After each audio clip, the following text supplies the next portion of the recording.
Hi everyone and welcome to another episode of Matter for Thought.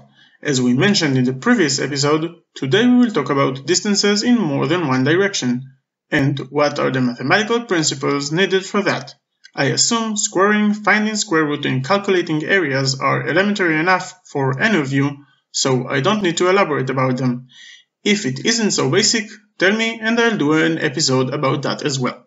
In order to calculate length of a straight line in more than one dimension, we need to add something, that's for sure. But if we add the values of the distances in each axis, we get to the wrong result.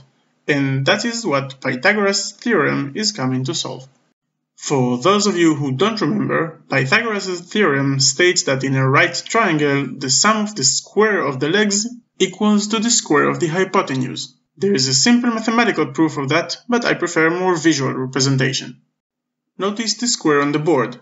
It is composed of one small square with area of a squared, one medial square with area of b squared, and two rectangles with an area of ab each.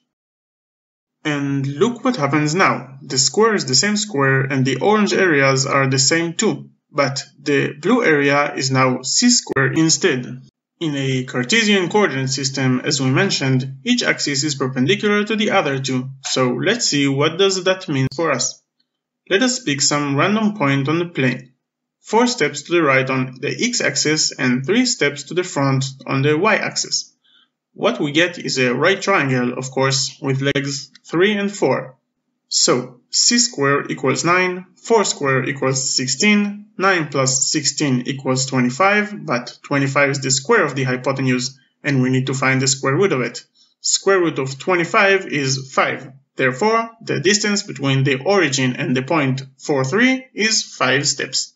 The same calculation is right for 3 dimensions as well, but in that case, the legs are a, b, and c, and the diagonal is d. The calculation is a squared plus b squared plus c squared equals d squared. In the next episode, we will be introduced to a new term and we'll see how to use it to describe anything in the 3D space with ease. And that's for today, friends. I hope that wasn't new to most of you, and if someone didn't understand, I'm available in any of the addresses listed in the description. Before we wrap things up, I want to thank my patrons. If you want to contribute as well, a link to my Patreon is in the description. Feel free to like and share. I was, as always, Round Thinker, and see you in the next video.